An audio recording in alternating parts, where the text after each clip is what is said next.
कृष्णं नारायणं वन्दे कृष्णं वन्दे व्रजप्रियं कृष्णं द्वैपायनं वन्दे कृष्णं वन्दे पृथासुतं सच्चिदानन्दरूपाय विश्वोत्पत्त्यादिहेतवे तापत्रयविनाशाय श्रीकृष्णाय वयं नुमः।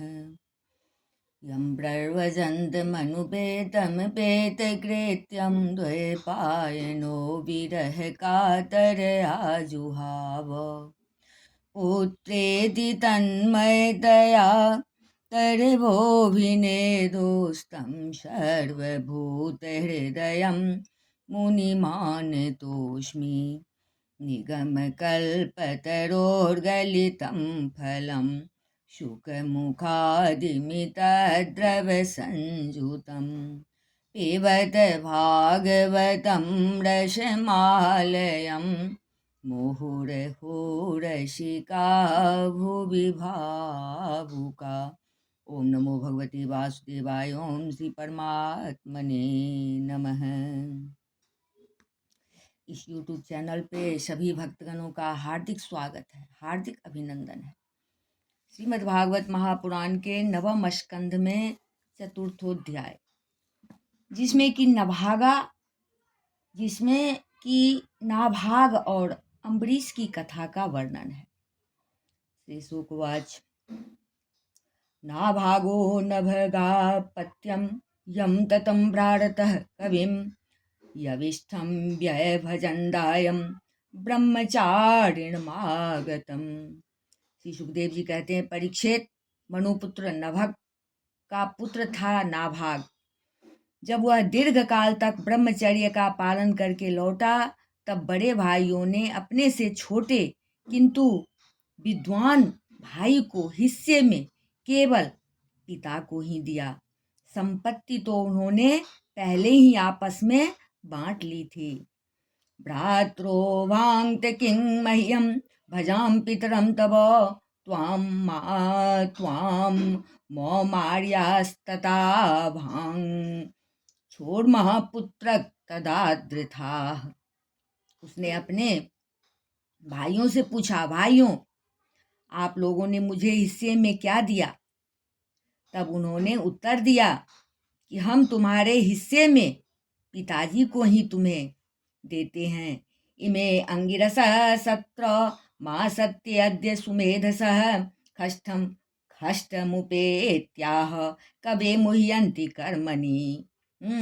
मेरे बड़े भाइयों ने हिस्से में मेरे लिए आपको ही दिया। पिता ने कहा, बेटा, तुम अपनी बात न मानो। देखो, ये बड़े बुद्धिमान आंगिरस गोत्र के ब्राह्मण इस समय एक बहुत बड़ा यज्ञ कर रहे हैं, परंतु मेरे विद्वान पुत्र वे प्रत्येक छठे दिन अपने कर्म में भूल कर बैठते हैं। तास्त्वं संशय सुक्ते द्वे वैश्वदेवे महात्मनः ते स्वार्यन्तो धनं सत्र परिशेषितमात्मनः। तुम उन महात्माओं के पास जाकर उन्हें वैश्वदेव संबंधी 2 सूक्त बतला दो। जब वे स्वर्ग जाने लगेंगे, तब यज्ञ से बचा हुआ अपना सारा धन तुम्हें दे देंगे।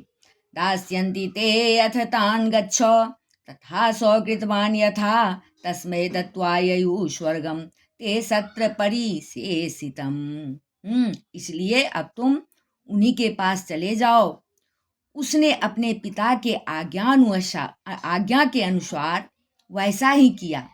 उन आंगिरस गोत्री ब्राह्मणों ने भी यज्ञ का बचा हुआ धन उसे दे दिया और वे स्वर्ग में चले गए। तम कश्चित् स्वीकरिष्यन्तं पुरुषः कृष्ण दर्शनः उवाचो तरतो भेत्य ममेदं वास्तुकं वसु। जब नाभाग उस धन को लेने लगा, तब उत्तर दिशा से एक काले रंग का पुरुष आया। उसने कहा, इस यज्ञ भूमि में जो कुछ बचा हुआ है वह सब धन मेरा है। ममेद मृषेरभिर्दत्त मिति तरहि स्म मानवः श्यानो ते पितरी प्रश्नः पृष्ठवान पितरम तथा। नभाग ने कहा, ऋषियों, यह धन मुझे दिया है। नाभाग ने कहा, ऋषियों ने यह धन मुझे दिया है, इसलिए मेरा है। इस पर उस पुरुष ने कहा, हमारे विवाद के विषय में तुम्हारे पिता से ही प्रश्न किया जाए। तब नाभाग ने जाकर पिता से पूछा, यज्ञवास्तुगतं शर्व मुक्षिष्ट मृषय क्वचित चक्नोर्विभागं रुद्राय सदेवः शर्वर्महति। पिता ने कहा, एक बार दक्ष प्रजापति के यज्ञ में ऋषि लोग यह निश्चय कर चुके हैं कि यज्ञ भूमि में जो कुछ बचा रहता है वह सब रुद्रदेव का हिस्सा है, इसलिए वह धन तो महादेव जी को ही मिलना चाहिए। नाभागस्तं प्रणम्याह तबेश किल वास्तुकम् इत्याह मे पिता ब्रह्म क्षीरसां त्वां प्रसादये। नाभाग ने जाकर उन काले रंग के पुरुष रुद्र भगवान को प्रणाम किया और कहा कि प्रभो, यज्ञ भूमि की सभी वस्तुएं आपकी है। मेरे पिता ने ऐसा ही कहा है। भगवान, मुझसे अपराध हुआ, मैं सिर झुकाकर आपसे क्षमा मांगता हूँ। यत ते पिता वदद्धर्मं त्वं च सत्यं प्रभाससे ददामि ते मंत्र दिशे ज्ञानम ब्रह्म सनातनम। तब भगवान रुद्र ने कहा, तुम्हारे पिता ने धर्म के अनुकूल निर्णय दिया है और तुमने भी मुझसे सत्य ही कहा है। तुम वेदों का अर्थ तो पहले से ही जानते हो। अब मैं तुम्हें सनातन ब्रह्म तत्व का ज्ञान देता हूँ।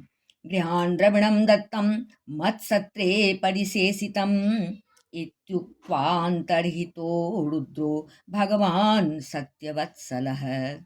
यहाँ यज्ञ में बचा हुआ मेरा जो अंश है, यह धन भी तुम्हें ही दे रहा हूँ, तुम इसे स्वीकार करो। इतना कहकर सत्य प्रेमी भगवान रुद्र अंतर्ध्यान हो गए। यो एतत्सम् अस्मरेत् प्रातः सायं च सुसमाहितः कविर्भवति मंत्रज्ञो गतिं चैव तथात्मनः। जो मनुष्य प्रातः और सायंकाल एकाग्र चित्त से इस आख्यान का स्मरण करता है, वह प्रतिभाशाली एवं वेदज्ञ तो होता ही है, साथ ही अपने स्वरूप को भी जान लेता है। नाभागादम्बरेशो भून महाभागवतः कृति नास्प्रेसद ब्रह्म सापोपि यम न प्रतिहतः क्वचित। नाभाग के पुत्र हुए अम्बरीश, वे भगवान के बड़े प्रेमी एवं उदार धर्मात्मा थे।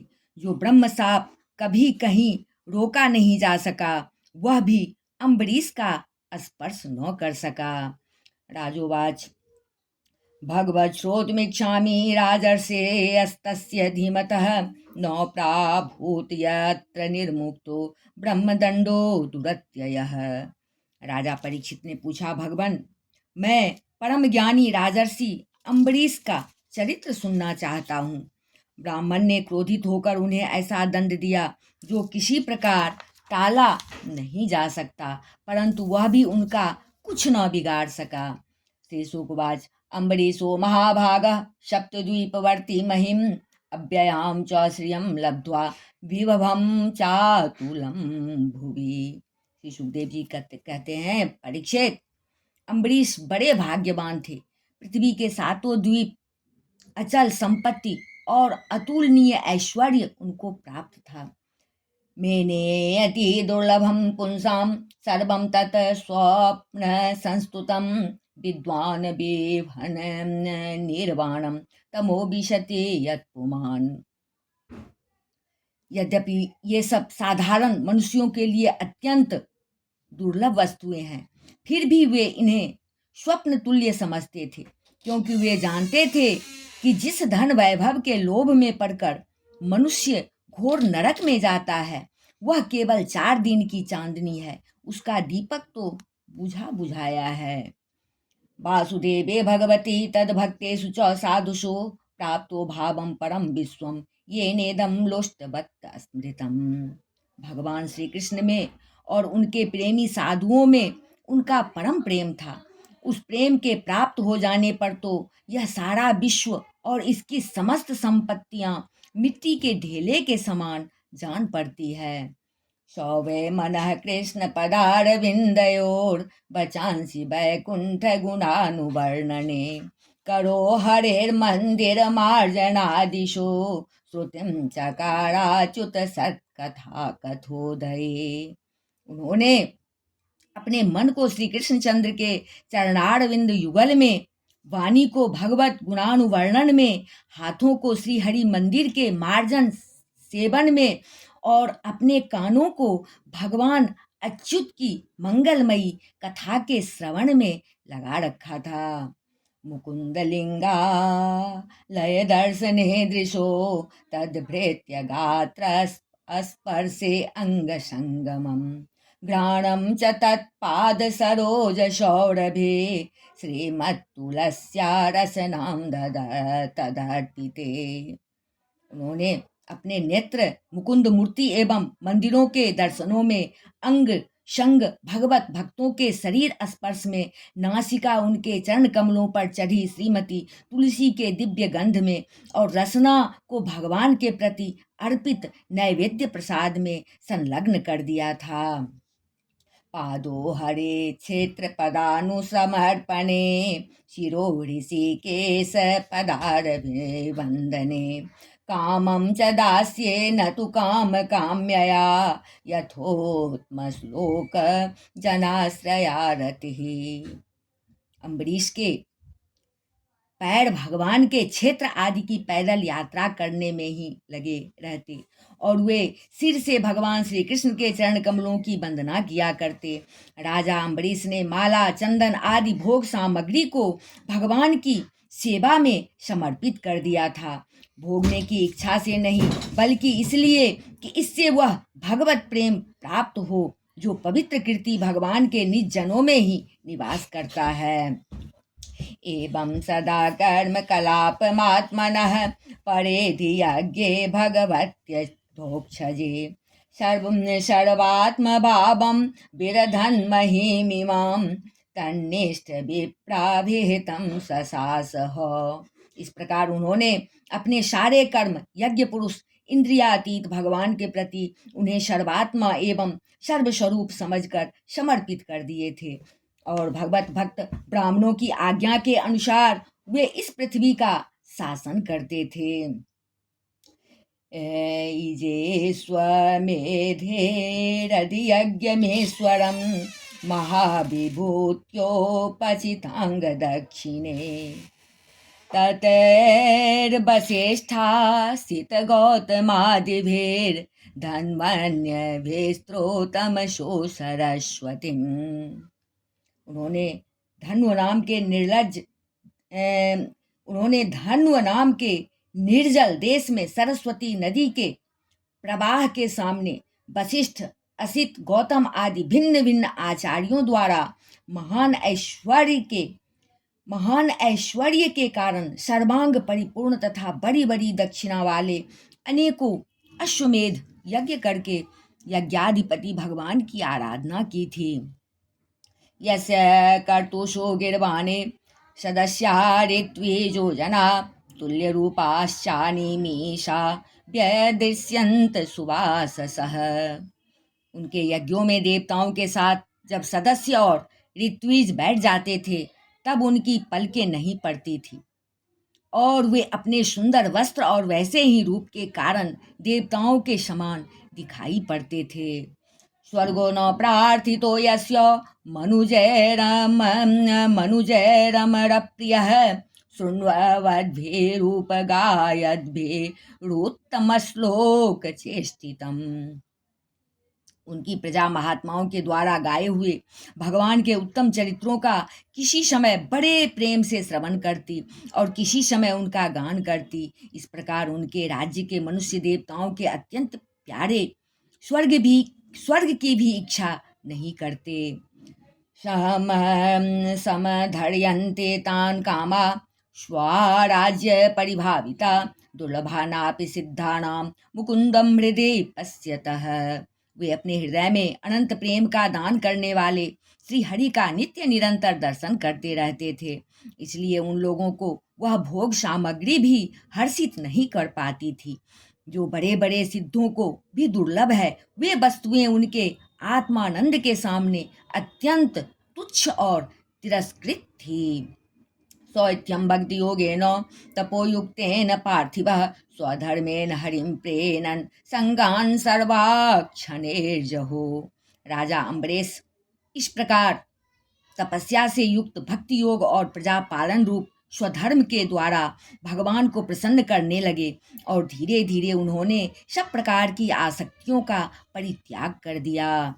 गृहेषु दारेषु सुतेषु बन्धुषु द्विपोतमस्यन्दनवाजिपत्तिषु अक्षय्यरत्नाभरणायुधादिरिन्दे स्वनन्तकोशे स्वकरोदसन्मतिम्। घर, स्त्री, पुत्र, भाई, बंधु, बड़े बड़े हाथी, रथ, घोड़े एवं पैदलों की चतुरंगिनी सेना, अक्षय रत्न, आभूषण और आयुध आदि समस्त वस्तुओं तथा कभी समाप्त न होने वाले कोषों के संबंध में उनका ऐसा दृढ़ निश्चय था कि वे सब के सब असत्य हैं। तस्मादाधरेश्चक्रं प्रत्यनीक भयावहम एकांत भक्ति भावेन प्रीतो भृत्याभिरक्षणम। उनकी अनन्य प्रेममयी भक्ति से प्रसन्न होकर भगवान ने उनकी रक्षा के लिए सुदर्शन चक्र को नियुक्त कर दिया था, जो विरोधियों को भयभीत करने वाला एवं भगवत भक्तों की रक्षा करने वाला है। यशुः कृष्णं महिष्यातुल्यशीलया युक्तः संवत्सरं वीरो दधार द्वादशी व्रतम्। राजा अम्बरीश की पत्नी भी उन्हीं के समान धर्मशील, संसार से विरक्त एवं भक्ति परायण थी। एक बार उन्होंने अपनी पत्नी के साथ भगवान श्री कृष्ण की आराधना करने के लिए 1 वर्ष तक द्वादशी प्रधान एकादशी व्रत करने का नियम ग्रहण किया। व्रतान्ते कार्तिके मासी त्रिरात्रं समुपोषितः स्नातः कदाचित् कालिन्द्यां हरे मधुवने अर्चयत। व्रत की समाप्ति होने पर कार्तिक महीने में उन्होंने 3 रात का उपवास किया और एक दिन यमुना जी में स्नान करके मधुवन में भगवान श्री कृष्ण की पूजा की। महाभिषेक विधिना सर्वोपस्कर संपदा अभिषिच्याम्बरा कल्पेर गंधमाल्या हरणादिभिः।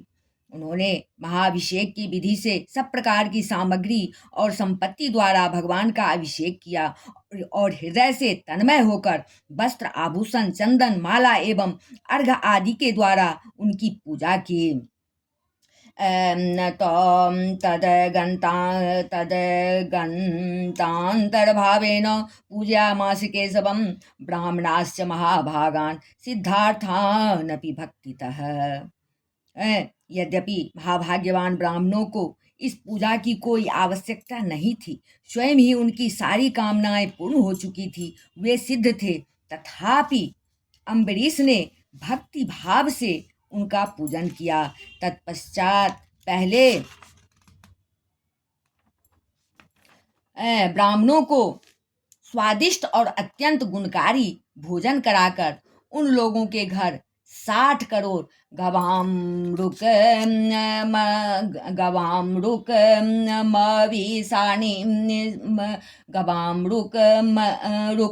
विषाणीनां रूप्यांग्रीणां सुवाससां पयशीलपयो रूप वत्सोपस्कर संपदाम। ब्राह्मणों को स्वादिष्ट और अत्यंत गुणकारी भोजन कराकर उन लोगों के घर 60 करोड़ गौवें सुसज्जित करके भेज दी। उन गौओं के सींग सुवर्ण से और खूर चांदी से मढ़े हुए थे। सुंदर सुंदर वस्त्र उन्हें ओढ़ा दिए गए थे। प्राहिणोत साधु विप्रेभ्यो गृहेषु न्यैर्बुधानि षट् भोजित्वा द्विजानग्रे स्वादन्नं गुणवत्तमम्। वे गौएं बड़ी सुशील, छोटी अवस्था की, देखने में सुंदर, बछड़े वाली और खूब दूध देने वाली थी। उनके साथ दूहने की उपयुक्त सामग्री भी उन्होंने भिजवा दी थी। लब्ध कामेर अनुज्ञातः पारणाम्योपचक्रमे तस्य तह्यरतिथे साक्षात दुर्वासा भगवान भूत। जब ब्राह्मणों को सब कुछ मिल चुका तब राजा ने उन लोगों से आज्ञा लेकर व्रत का पालन करने की तैयारी की। उसी समय साप और वरदान देने में समर्थ स्वयं दुर्वासा जी भी उनके यहाँ अतिथि के रूप में पधारे। तमानर्चातिथिं भूपः प्रत्युत्थानां सनाहरणेः ययाचेभ्यैव हाराय पादमूलमुपागतः। राजा अम्बरीश उन्हें देखते ही उठकर खड़े हो गए, आसन देकर बैठाया और विविध सामग्रियों से अतिथि के रूप में आए हुए दुर्वासा जी की पूजा की। उनके चरणों में प्रणाम करके अम्बरीश ने भोजन के लिए प्रार्थना की। प्रतिनद्य तद्याञ्चां कर्तुमावश्यकं गतः निमज्ज बृहद्ध्यायन् कालिन्दे सलिले शुभे। दुर्वासा जी ने अम्बरीश की प्रार्थना स्वीकार कर ली और इसके बाद आवश्यक कर्मों से निवृत्त होने के लिए वे नदी तट पर चले गए। वे ब्रह्म का ध्यान करते हुए यमुना के पवित्र जल में स्नान करने लगे। मुहूर्तार्धावशिष्टायां द्वादश्यां पारणं प्रति चिंतयामास धर्मज्ञो द्विजेस्तधर्म संकटे। इधर द्वादशी केवल घड़ी भर शेष रह गई थी। धर्मज्ञ अम्बरीश ने धर्म संकट में पड़कर ब्राह्मणों के साथ परामर्श किया। ब्राह्मणातिक्रमे दोषो द्वादश्यां यद पारणे यत् कृत्वा साधु में भूयात् धर्मो वा न मास्पृशेत्। उन्होंने कहा, ब्राह्मण देवताओं, ब्राह्मण को बिना भोजन कराए स्वयं खा लेना और द्वादशी रहते पारण न करना दोनों ही दोष है। इसलिए इस समय जैसा करने से मेरी भलाई हो और मुझे पाप न लगे ऐसा काम करना चाहिए। अम्भसा केवले नाथ करिष्ये व्रत पारणम प्राहोरब्ध भक्षणम विप्रा हे सितम नासितम च तत्।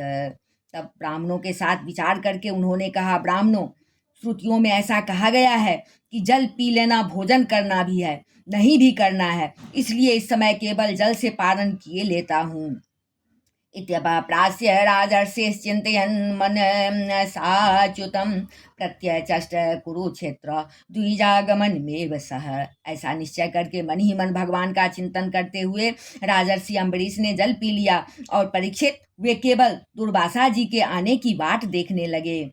दुर्वासा यमुनाकूलात् कृतावश्यक आगतः राज्ञाभिनन्दितस्य बुबुधे चेष्टितं धिया। दुर्वासा जी आवश्यक कर्मों से निवृत्त होकर यमुना तट से लौट आए। जब राजा ने आगे बढ़कर उनका अभिनंदन किया तब उन्होंने अनुमान से ही समझ लिया कि राजा ने पारण कर लिया है। मन्युना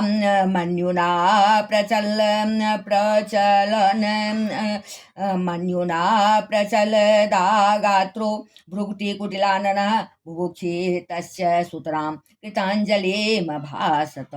उस समय दुर्वासा जी बहुत भूखे थे, इसलिए यह जानकर कि राजा ने पारण कर लिया है वे क्रोध से थरथर कांपने लगे। भौं के चढ़ जाने से उनका मुंह विकट हो गया। उन्होंने हाथ जोड़कर खड़े अम्बरीश से डांट कर कहा, अहो अस्य निशंसस्य श्रियो न मत्तस्य पश्यत धर्म व्यतिक्रमं विष्णोर्भक्तस्ये समानिनः। अहो देखो तो सही, यह कितना क्रूर है। यह धन के मद में मतवाला हो रहा है। भगवान की भक्ति तो इसे छू तक नहीं गई और यह अपने को बड़ा समर्थ मानता है। आज इसने धर्म का उल्लंघन करके बड़ा अन्याय किया है।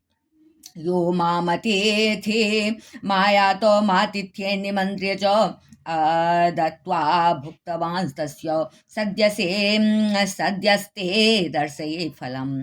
देखो, मैं इसका अतिथि होकर आया हूँ। इसने अतिथि सत्कार करने के लिए मुझे निमंत्रण भी दिया है, किंतु फिर भी मुझे खिलाए बिना ही खा लिया है। अच्छा देख, तुझे अभी इसका फल चखाता हूँ। एवं ब्रुवान् उत्कृत्य जटां रोष वेदे पितः तया स्वनिर्ममे तस्मै कृत्यां कालान् लोपमाम्। यों कहते कहते वे क्रोध से जल उठे। उन्होंने अपनी एक जटा उखाड़ी और उससे अम्बरीश को मार डालने के लिए एक कृत्या उत्पन्न की। वह प्रलय काल की आग के समान दहक रही थी। तमापतन्ते ज्वलते मसे हस्तं पदा भुवं वेपयन्ते समोदवेक्ष न चचाल पदान् नृपः। वह आग के समान जलती हुई हाथ में तलवार लेकर राजा अम्बरीश पर टूट पड़ी। उस समय उसके पैरों की धमक से पृथ्वी कांप रही थी, परंतु राजा अम्बरीश उसे देखकर उससे तनिक भी विचलित नहीं हुए। वे एक पग भी नहीं हटे, ज्यों के त्यों खड़े रहे। प्रागदिष्टं भृत्य रक्षायां पुरुषेण महात्मना ददाह कृत्यां तां चक्रम क्रुद्धा हेमिव पावकः। परमात्मा ने अपने सेवक की रक्षा के लिए पहले से ही सुदर्शन चक्र को नियुक्त कर रखा था। जैसे आग क्रोध से गुर्राते हुए सांप को भस्म कर देती है, वैसे ही चक्र ने दुर्वासा जी की कृत्या को जलाकर राख का ढेर कर दिया। तदभेद्रवं दोदवेक्ष स्वप्रायासं च निष्फलं दुर्वासा दद्रुवे भीतो दिक्षु प्राण परिप्सया। जब दुर्वासा जी ने देखा कि मेरी बनाई हुई कृत्या तो जल रही है और चक्र मेरी ओर आ रहा है, तब वे भयभीत हो अपने प्राण बचाने के लिए जी छोड़कर एकाएक भाग निकले। तमन्वधावत् भगवद्रथांगं दावाग्निरुद्धदूतशिखो यथा हिम तथानुशक्तं मुनिरेक्षमाणो गुहां विवेक्षो प्रससार मेरु। जैसे ऊंची ऊंची लपटों वाला दावानल सांप के पीछे दौड़ता है, वैसे ही भगवान का चक्र उनके पीछे पीछे दौड़ने लगा। जब दुर्वासा जी ने देखा कि चक्र तो मेरे पीछे लग गया है, तब सुमेरु पर्वत की गुफा में प्रवेश करने के लिए वे उसी ओर दौड़ पड़े। दिश्यो नभस्मां विवरान् समुद्रां लोकान् सपालांस्त्रिदिवं गतः सः यतो यतो धावति तत्र तत्र सुदर्शनं दुष्प्रसहं ददर्श। दुर्वासा जी दिशा, आकाश, पृथ्वी, अतल वितल आदि नीचे के लोक, समुद्र, लोकपाल और उनके द्वारा सुरक्षित लोक एवं स्वर्ग तक में गए, परंतु जहाँ जहाँ वे गए वहीं वहीं उन्होंने असह्य तेज वाले सुदर्शन चक्र को अपने पीछे लगा देखा। अलब्धनाथ स यदा कुतश्चित् संत्रस्तचित्तोरणमेशमानः देवं विरिञ्चं समगाद्विधात स्त्राह्यात्मयोने जित तेजसो माम्। जब उन्हें कहीं भी कोई रक्षक न मिला, तब वे और भी डर गए। अपने लिए त्राण ढूंढते हुए वे देव शिरोमणि ब्रह्मा जी के पास गए और बोले, ब्रह्मा जी, आप स्वयंभू हैं, भगवान के इस तेजोमय चक्र से मेरी रक्षा कीजिए। ब्रह्मोवाच स्थानं मदीयं सह विश्वमेतत् क्रीडावसाने द्विपरार्धसंज्ञे भ्रो भंगमात्रेण हि संदिधक्षो कलात्मनो यस्य तिरो भविष्यति। ब्रह्मा जी ने कहा, जब मेरी दो परार्ध की आयु समाप्त होगी और काल स्वरूप भगवान अपनी यह सृष्टि लीला समेटने लगेंगे और इस जगत को जलाना चाहेंगे, उस समय उनके भ्रूभंग मात्र से यह सारा संसार और मेरा यह लोक भी लीन हो जाएगा। अहम भवो दक्ष भृगो प्रधाना प्रजेश भूतेश सुरेश मुख्या सर्वे वयं यन्नियमं प्रपन्ना मूर्ध्यपितं लोकहितं बहावमः। मैं शंकर जी, दक्ष, भृगु आदि प्रजापति, भूतेश्वर, देवेश्वर आदि सब जिनके बनाए नियमों में बंधे हैं तथा जिनकी आज्ञा शिरोधार्य करके हम लोग संसार का हित करते हैं, उनके भक्त के द्रोही को बचाने के लिए हम समर्थ नहीं हैं। प्रत्याख्यातो विरिञ्चेन विष्णुचक्रोपतापितः दुर्वासा शरणं यातः सर्वं कैलासवासिनम्। जब ब्रह्मा जी ने इस प्रकार दुर्वासा को निराश कर दिया, तब भगवान के चक्र से संतप्त होकर वे कैलाशवासी भगवान शंकर की शरण में गए। श्री रुद्रवाच वयं न तात प्रभवाम्बोऽग्निं यस्मिन् परेण्येप्यज जीवकोशा भवन्ति कालेन भवन्ति हीदृशा सहस्रशो यत्र वयं भ्रमामः। श्री महादेव जी ने कहा, दुर्वासा जी, जिन अनंत परमेश्वर में ब्रह्मा जैसे जीव और उनके उपाधिभूत कोष इस ब्रह्मांड के समान ही अनेकों ब्रह्मांड समय पर पैदा होते हैं और समय आने पर फिर उनका पता भी नहीं चलता, जिनमें हमारे जैसे हजारों चक्कर काटते रहते हैं। उन प्रभु के संबंध में हम कुछ भी करने की सामर्थ्य नहीं रखते। अहम सनत कुमारश्च नारदो भगवान जह कपिलो अपांतरतमो देवलो धर्म आसुरी। मैं सनत कुमार, नारद, भगवान ब्रह्मा, कपिल देव, अपांतरतम, देवल, धर्म, आसुरी तथा मरीचि आदि दूसरे मरीचे प्रमुखाश्चान्ये सिद्धेशा पारदर्शना विदाम न वयम सर्वे यन माया मायावृता। ये हम सभी भगवान की यानी आसुरी तथा मरीचि आदि दूसरे सर्वज्ञ सिद्धेश्वर, ये हम सभी भगवान की माया को नहीं जान सकते, क्योंकि हम उसी माया के घेरे में हैं। तस्य विश्वेश्वरस्येदं शस्त्रं दुर्वेशहं हिनः तमेव शरणं याहि हरेस्य ते संविधास्यति। यह चक्र उन विश्वेश्वर का शस्त्र है, यह हम लोगों के लिए असह्य है। तुम उन्हीं की शरण में जाओ, वे भगवान ही तुम्हारा मंगल करेंगे। ततो निराशो दुर्वासा पदम भगवतो ययो वैकुंठाख्यम यदध्यास्ते श्रीनिवास श्रिया सह। वहाँ से भी निराश होकर दुर्वासा भगवान के परम धाम वैकुंठ में गए। लक्ष्मीपति भगवान लक्ष्मी के साथ वहीं निवास करते हैं। संदह्यमानो जित शस्त्र वहिनीना तत्पादमूले पतितः शवे पथुः। आहाच्युतानन्त सदेप्सित प्रभो कृतागशं मामहि विश्वभावनो। दुर्वासा जी भगवान के चक्र की आग से जल रहे थे। वे कांपते हुए भगवान के चरणों में गिर पड़े। उन्होंने कहा, हे अच्युत, हे अनंत, आप संतों के एकमात्र वांछनीय हैं। प्रभु विश्व के जीवनदाता, मैं अपराधी हूँ, आप मेरी रक्षा कीजिए। अजानता ते परमानुभावं कृतं मयाघं भवतः प्रियाणां विधेहि तस्यापचितिं विधातर्मुच्येत यन्याम्युदिते नारकोऽपि। आपका परम प्रभाव न जानने के कारण ही मैंने आपके प्यारे भक्त का अपराध किया है। प्रभु, आप मुझे उससे बचाइए। आपके तो नाम का ही उच्चारण करने से नारकी जीव भी मुक्त हो जाता है। श्री भगवान उवाच, अहम भक्त पराधीनो हे स्वतंत्र इव द्विज साधुर्विग्रहस्थ हृदयो भक्तिर्भक्त जनप्रिय। श्री भगवान ने कहा, दुर्वासा जी, मैं सर्वथा भक्तों के अधीन हूँ, मुझ में तनिक भी स्वतंत्रता नहीं है। मेरे सीधे साधे सरल भक्तों ने मेरे हृदय को अपने हाथों में कर रखा है। भक्तजन मुझसे प्यार करते हैं और मैं उनसे। नाहमात्मानमाशासे मद्भक्ते साधुर्भिर्विना श्रियं चात्यंत किं ब्रह्मन् येषां गतिरहं परा।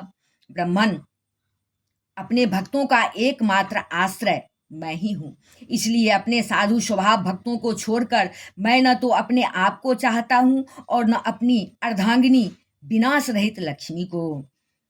ये दारागार पुत्राप्तान प्राणान वित्तमिमं परम हित्वा मां शरणं याता कथम तास्त्ययुक्त मुत्सहे। जो भक्त स्त्री, पुत्र, गृह, गुरुजन, प्राण, धन, इहलोक और परलोक सबको छोड़कर केवल मेरी शरण में आ गए हैं, उन्हें छोड़ने का संकल्प भी मैं कैसे कर सकता हूँ। मये निर्बद्ध हृदया साधवशं दर्शना वशीकुर्वन्ति मां भक्त्या शास्त्रीयस्य सत्पतिं यथा। जैसे सती स्त्री अपने पातिव्रत्य से सदाचारी पति को बस में कर लेती है, वैसे ही मेरे साथ अपने हृदय को प्रेम बंधन से बांध रखने वाले समदर्शी साधु भक्ति के द्वारा मुझे अपने बस में कर लेते हैं। मत्सेवया प्रतीतं च सालोक्यादिं चतुष्टयं नेक्षन्ति सेव्या पूर्णा कुतो अन्यत् काल विद्रुतम्। मेरे अनन्य प्रेमी भक्त सेवा से ही अपने को परिपूर्ण कृतकृत्य मानते हैं। मेरी सेवा के फलस्वरूप जब उन्हें सालोक्य, सारूप्य आदि मुक्तियां प्राप्त होती हैं, तब वे उन्हें भी स्वीकार करना नहीं चाहते। फिर समय के फेर से नष्ट हो जाने वाली वस्तुओं की तो बात ही क्या है। साधवो हृदयं मह्यं साधूनां हृदयं त्वहं मदन्यत ते न जानन्ति नाहं तेभ्यो मनागपि। दुर्वासा जी, मैं आपसे और क्या कहूँ। मेरी प्रेमी भक्त तो मेरे हृदय हैं और उन प्रेमी भक्तों का हृदय स्वयं मैं हूँ। वे मेरे अतिरिक्त और कुछ नहीं जानते तथा मैं उनके अतिरिक्त और कुछ भी नहीं जानता। उपायं कथयिष्यामि तब विप्र शृणुष्व तत् अयं ह्यात्मा विचारस्ते यदस्तं यातु वै भवान् साधुषु प्रहितं तेजः प्रहर्तु कुरुते शिवम्। दुर्वासा जी सुनिए, मैं आपको एक उपाय बताता हूँ जिसका अनिष्ट करने से आपको इस विपत्ति में पड़ना पड़ा है। आप उसी के पास जाइए। निरपराध साधुओं के अनिष्ट की चेष्टा से अनिष्ट करने वाले का ही अमंगल होता है। दुर्वासा जी सुनिए, मैं आपको एक उपाय बताता हूँ जिसका अनिष्ट करने से आपको इस विपत्ति में पड़ना पड़ा है। आप उसी के पास जाइए। निरपराध साधुओं के अनिष्ट की चेष्टा से अनिष्ट करने वाले का ही अमंगल होता है। तपो विद्या च विप्राणाम निःश्रेयस्करे उभे तेव दुर्विनीतस्य कल्पेते कर्तुरन्यथा। इसमें संदेह नहीं कि ब्राह्मणों के लिए तपस्या और विद्या परम कल्याण के साधन है, परंतु यदि ब्राह्मण उदंड और अन्यायी हो जाए तो वे ही दोनों उल्टा फल देने लगते हैं। ब्रह्मस्तद गच्छ भद्रं ते नाभागं तनयं नृपं क्षमापय महाभागम ततः शांतिर्भविष्यति। दुर्वासा जी, आपका कल्याण हो। आप नाभाग नंदन परम भाग्यशाली राजा अम्बरीश के पास जाइए और उनसे क्षमा मांगिए, तब आपको शांति मिलेगी। उनसे आप क्षमा मांगिए, तब आपको शांति मिलेगी। ब्रह्मस्तद गच्छ भद्रं ते नाभागतनयं नृपं क्षमापय महाभागम ततः शांतिर्भविष्यति। उन्हीं के पास जाने से आपको शांति मिलेगी। इति श्रीमद्भागवते महापुराणे पारमहंस्यां संहितायां नवम स्कंधे अम्बरीश चरिते चतुर्थोध्याय। बोले वृंदावन बिहारी लाल की जय, राजा रामचंद्र की जय, अम्बा जनक नंदनी की जय, भास्कर भगवान की जय, बजरंगबली की जय, उमापति महादेव की जय, श्रीमद्भागवत महापुराण की जय। बोलिए शब संतन की जय। जय जय श्री राधे।